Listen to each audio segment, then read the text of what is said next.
Hi, it's Jay from Express Screen again. A lot of people ask us, how do we do the halftones so easily? And it's because of the onboard rip that's in the QS products and then also in the GoPro product as well. Today I'm doing a demonstration. I've simply pulled an image off of the internet and added some wording to it, and I'm going to burn the screen and print the shirt.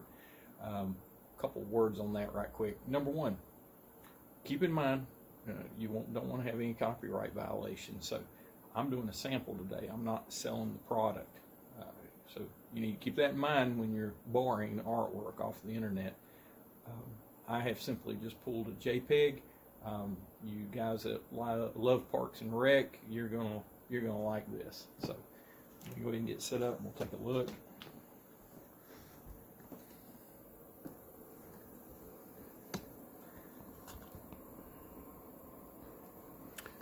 So here's what we've got.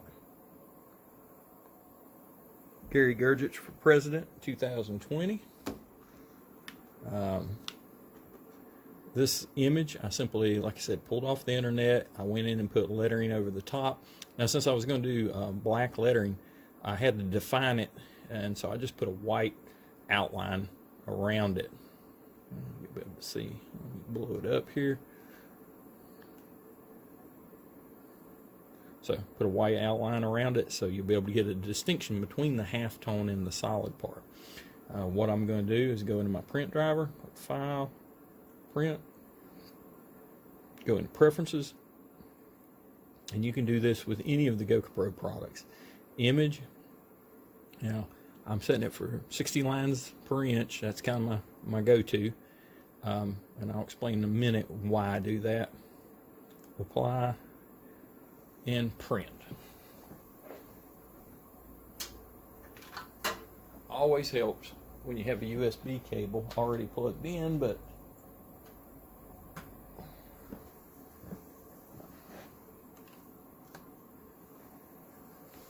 now the reason I use 60 lines per inch is this.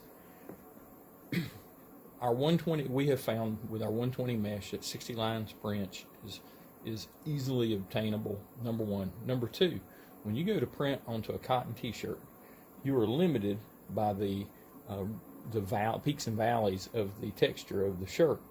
So the higher the peaks and valleys, the less halftones are going to pick up.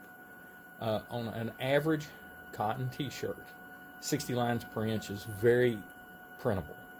When you start getting up into 75 lines per inch, you're going to start dropping a few halftones. It's usually not that noticeable. Once you get above that, you're going to find that a lot of halftones will fall into the valleys of the garment, and what you'll get is a print that doesn't look very good because you're missing halftones. And so the smoother knit of the shirt, the higher halftone count you're going to be able to obtain.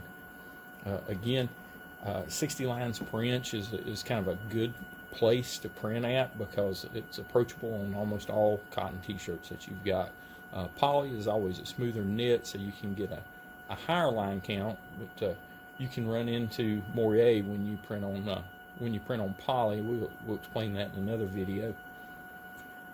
So this one's just about done burning, and I will pull it over. And I went ahead again, and I always do. It doesn't matter if I'm doing a single color, I will still always do registration marks because it makes it so much faster for me when I go over to the press just to line it up by the registration marks and not having to eyeball the entire thing.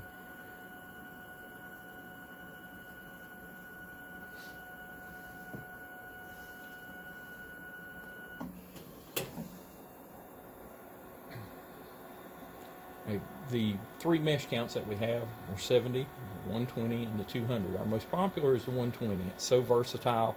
I can print solids with it, spots with it. Also can print a very wide range of halftones with it. The 200 I use more for process and simulated process, and the 70 I use for silver shimmer ink, thick athletic inks, max opaques to some extent if it's got a larger coverage area. So, got our screen done.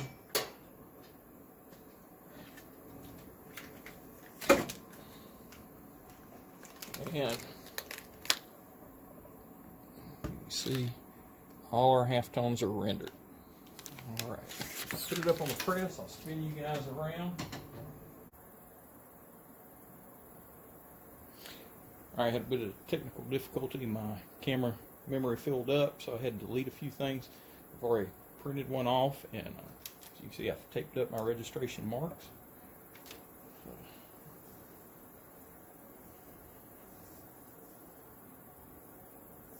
Go ahead and put the shirt on. Oh, do the same.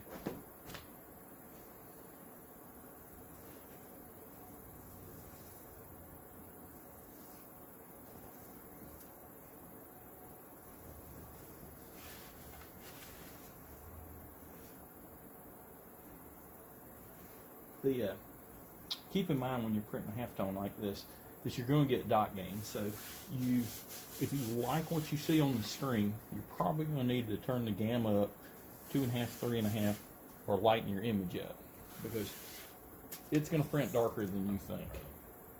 Always will with black ink, because it's going to spread.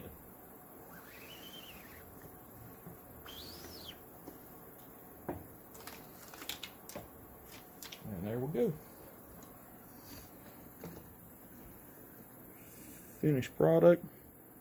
You see just how much detail that you get with the Riso QS products.